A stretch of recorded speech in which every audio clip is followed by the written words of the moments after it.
Hello बच्चों, welcome to doctor जरदाम। मेरा नाम है भारती और मैं आपकी ज़ूलॉजी एजुकेटर हूँ। इस पॉइंट ऑफ टाइम पर जब हम लोग मिड दिसंबर में हैं तो एक क्वेश्चन जो हर नीट एस्पिरेंट के दिमाग में आ रहा है या आना चाहिए, अगर नहीं आ रहा है बेटा जी तो कुछ गड़बड़ चल रही है आपकी तैयारी में, है ना। तो जो एक क्वेश्चन आपके दिमाग में आना ही चाहिए वो ये है कि मेरा सिलेबस कब ख़त्म हो जाना चाहिए, है ना। मैंने अपनी इतना पोर्शन ऑफ 11th कर लिया है, इतना पोर्शन ऑफ 12th कर लिया है, बाकी का सिलेबस मुझे कब तक वाइंड अप कर देना चाहिए कि मैं अपना नीट 2025 का एग्ज़ाम क्लियर करने के साथ साथ अपनी रैंक पर भी ध्यान दे सकूं। क्योंकि बेटा जी जो टॉपर होते हैं ना, जिनकी रैंक आ रही है, जो बहुत अच्छी रैंक लेके आ रहे हैं, बहुत अच्छे मार्क्स लेके आ रहे हैं, उनमें कुछ अलग नहीं होता है। उनमें बस एक चीज़, एक माइनर डिफरेंस पता है क्या है, वो प्लान्ड चलते हैं। उनको पता है कि सिलेबस कब खत्म होना चाहिए, उनको पता है उनको रिवीजन किस तरह से करना है, उनको पता है कि रिवीजन कब स्टार्ट करना चाहिए, कितना टाइम मुझे मॉक टेस्ट में देना है, कितना टाइम के लिए मुझे पार्ट टेस्ट देने हैं, कितने टाइम पे मुझे अपना फुल लेंथ टेस्ट स्टार्ट कर देना है। ये सारी चीजें उनको पता होती है। वो कहीं से सुनते हैं, कहीं से समझते हैं, लेकिन उनके दिमाग में ये चीज क्लियर होनी चाहिए होती है कि यार मुझे इस पॉइंट ऑफ टाइम तक अपना सिलेबस कंप्लीट कर देना है ताकि मैं ये आने वाला टाइम अपने मॉक टेस्ट को दे दूं। और ये क्वेश्चन बहुत सारे बच्चों के दिमाग में इसलिए मुझे पता है क्योंकि बहुत सारे बच्चे मैसेज कर रहे हैं कि मैम मेरा सिलेबस इतना हो गया है, मैं आगे इस किस तरह से तैयारी करूं कि मैं एक सही टाइम पर अपना सिलेबस कंप्लीट कर लूं और साथ के साथ मुझे ये भी पता चल जाए कि मैम मुझे ये बता दो कि मेरा सिलेबस इन एक्चुअल कब खत्म होना चाहिए। तो ये जो सवाल है बेटा जी आज का बहुत इंपॉर्टेंट सवाल है। नहीं आ रहा है दिमाग में तो प्लीज अपने दिमाग को चलाओ और देखो यार मैं क्या गलत कर रहा हूं कि ये क्वेश्चन मेरे दिमाग में अभी तक आया ही नहीं है। ठीक है। अब यार सबसे पहली बात, मान लो कि आपका जो सिलेबस है ना, आपने जो तैयारी शुरू करी थी, मई में आपका एग्जाम खत्म हो गया था, है ना। जिस बच्चे को ड्रॉप लेना था उस बच्चे ने सोच लिया होगा यार जून से मैंने ड्रॉप ले लिया। जून से, बच्चे अप्रैल से स्टार्ट हो जाते हैं, जो फर्स्ट ड्रॉप लेते हैं वो अप्रैल से स्टार्ट हो जाते हैं, लेकिन मैं चलो मुद्दा स्टार्ट करती हूँ जून से। जून से आपने तैयारी शुरू करी होगी, है ना। आप किसी भी कोचिंग इंस्टीट्यूट में जाओगे, है ना, चाहे आप ऑनलाइन जाओ, आप कभी ऑफलाइन जाओ, अगर आप जून से स्टार्ट कर रहे हो तो जून के बाद आपका सबसे पहले जो पोर्शन कंप्लीट कराया जाता है वो कराया जाता है क्लास 11th का, है ना। सबसे पहली चीज जो कंप्लीट करी जाती है क्लास 11th। तो अब तक दिसंबर मिड में है हम लोग, तो अक्टूबर तक आप लोगों का, अक्टूबर एंड तक मैं बोल रही हूं, आपका क्लास 11th कंप्लीट हो गया होगा, या फिर दिवाली के कुछ दिन बाद तक आपका क्लास 11th कंप्लीट हो गया था। अब क्लास 11th कंप्लीट की बात कर रही हूं तो सिलेबस के साथ साथ, यानी कि आप इतना श्योर हो कि अब बस मुझे रिवीजन की जरूरत है और मुझे कोई ऐसा चैप्टर नहीं है कि मैं उस चैप्टर में वीक हूं, है ना। और अगर मैं वीक हूं तो मुझे पता होना चाहिए कि यार मैं इस चैप्टर में वीक हूं, इस कंसेप्ट में वीक हूं, ये वाले न्यूमेरिकल्स मुझसे नहीं हो रहे। तो क्लास 11th का एक अलग पर्चा आपके पास बन जाना चाहिए अब तक कि यार मेरे को इन सारी चीजों पर काम करना है। तो अभी आपके पास मान लो 10 चीजों की भी लिस्ट है कि मेरे को ये 10 कंसेप्ट करने हैं, तो आपने वो अपने सामने चिपका रखे हैं।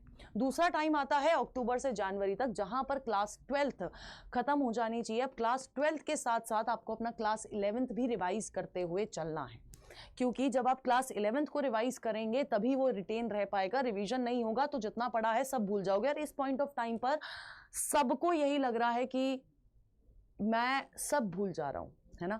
तो मैं आपको ये भी बोलूंगी बेटा एक फेज है, आएगा ये चीज। अगर आप डर रहे हो कि मैं सब भूल रहा हूं, यानी कि आपने कहीं ना कहीं सही तैयारी करी है, क्योंकि डर उसी को लगता है जो मेहनत कर रहा होता है। लेकिन इस डर को हावी नहीं होने देना है, ठीक है। अभी तक जनवरी मिड तक, मैं बोल रही हूं जनवरी मिड, या ज्यादा से ज्यादा मान लो जनवरी एंड तक आपका पूरा क्लास 12th का और क्लास 11th का सिलेबस कंप्लीट हो जाना चाहिए।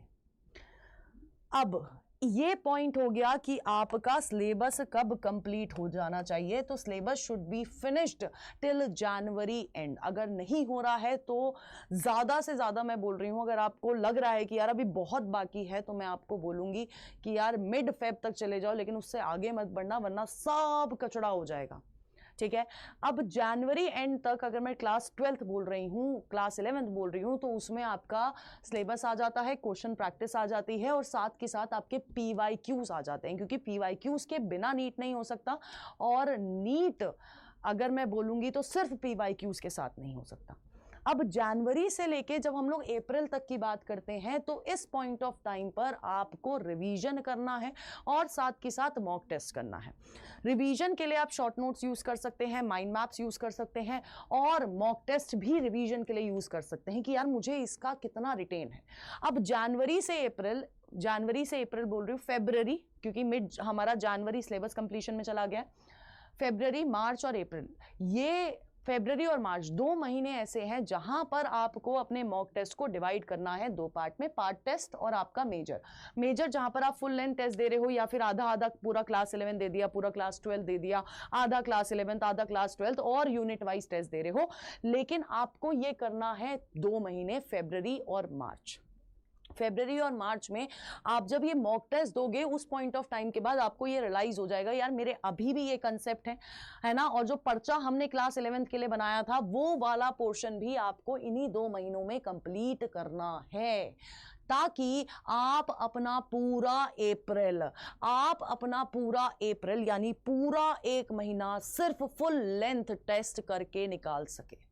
फुल लेंथ टेस्ट जब आप करेंगे तो आपको ओएमआर में आंसर्स भरने हैं, 3 घंटे 20 मिनट का ही टाइम लेना है, वो दोपहर के 2 बजे से 5:20 तक का ही टाइम होना चाहिए, लेकिन 1 महीना आपको सिर्फ और सिर्फ फुल लेंथ टेस्ट पे फोकस करना है और अपने पॉइंट्स को मार्क करते हुए अपना रिवीजन भी साथ ही साथ करना है। लेकिन 1 महीना अगर आप फुल लेंथ टेस्ट नहीं दे रहे हो तो बेटा जी आपकी सिलेक्शन में भी हो जाए लेकिन रैंक नहीं आ पाएगी। मैं बहुत आपको कड़वा लग रहा होगा but this is the truth कि अगर आपने 1 महीना फुल लेंथ टेस्ट डेली नहीं दिए तो रैंक मुश्किल हो जाएगी बेटा जी। तो ये पूरा पाथवे होना चाहिए जब आप अपने नीट 2025 एग्जाम के लिए टारगेट कर रहे हो। अभी आप मिड दिसंबर में हो, जनवरी एंड तक आपको सिलेबस कंप्लीट करना है और उसके बाद सिर्फ टेस्ट और क्वेश्चन प्रैक्टिस पे ध्यान देना है। लेकिन इस 1 महीने, अप्रैल का जो 1 महीना है बेटा जी, इस 1 महीने आप लोगों को बहुत क्लियरली फोकस करना है आपके फुल लेंथ मॉक टेस्ट पे, ठीक है। अब प्रॉब्लम है रिवीजन की, तो रिवीजन के लिए अड्डा 24/7 टॉपर बॉक्स लेके आया है जहां पर आपको flash card, mind map, short notes, faculties के बनाए हुए शॉर्ट नोट्स और साथ के साथ हैंडबुक्स भी मिल रही हैं, पीरियोडिक टेबल मिल रहा है, पीवाईक्यू की बुक मिल रही है और ये सब आपको मिल रहा है विद 41% डिस्काउंट अगर आप कोड यूज करते हैं ZBBS। वहीं पर टेस्ट सीरीज की NCERT बेस्ड टेस्ट सीरीज आपको मिल रही है ऑनलाइन और ऑफलाइन, वो भी सिर्फ 1999 में, यानी कि आप डिस्काउंट सोच भी नहीं सकते क्योंकि ऑनलाइन प्लस ऑफलाइन 5000 से ज्यादा का प्रोडक्ट है। अगर आपको NBTS आपने अभी तक परचेज नहीं करी है, that is NCERT based test series, तो मैं आपको बोलूंगी कि यार ये परचेज कर लो बाय यूजिंग ZBBS कोड, क्योंकि बहुत शानदार टेस्ट सीरीज है, मोस्ट लव्ड टेस्ट सीरीज है।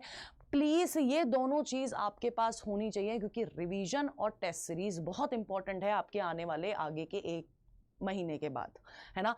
यही करना है पूरे 3 महीने, अब आपको रिवीजन और टेस्ट ही देने हैं, तो ये प्लीज आप ले सकते हैं, है ना। बाकी आप किसी भी टेस्ट सीरीज में हो, लेकिन आपका पैटर्न बेटा जी यही होना चाहिए कि आपका फोकस यही होना चाहिए कि अब जनवरी तक मेरे को किसी भी तरह से अपना कंप्लीट कोर्स करना है। और जब आप ये कर लेंगे ना बेटा, तो मैं आपको बोल रही हूं कि सब कुछ आपके हिसाब से होगा, सिलेक्शन मिलेगा, आपका फेवरेट कॉलेज मिलेगा और रैंक भी आएगी। तो ये सारी चीज़ें प्लीज़ फोकस करिए। कब खत्म होना चाहिए बता दिया, उसके आगे का प्लान बता दिया है, तो प्लीज़ फोकस्ड रहिए। कुछ महीने की बात है, बहुत मेहनत करी है अभी तक, अभी इससे ज़्यादा मेहनत करनी है ताकि आपका ड्रीम आपको मिल सके, ठीक है। अब मिलते हैं बेटा जी अपनी नेक्स्ट वीडियो पे। कोई भी क्वेश्चन मन में आ रहा हो, कैसा भी हो, प्लीज़ कमेंट ड्रॉप कर देना, अपने हिसाब से बताना, अपनी प्रॉब्लम बताना कि आप लोगों का सिलेबस कब खत्म हो रहा है, ये कमेंट बॉक्स में ज़रूर बताइएगा। तब तक के लिए stay tuned on doctor Adda. Bye bye.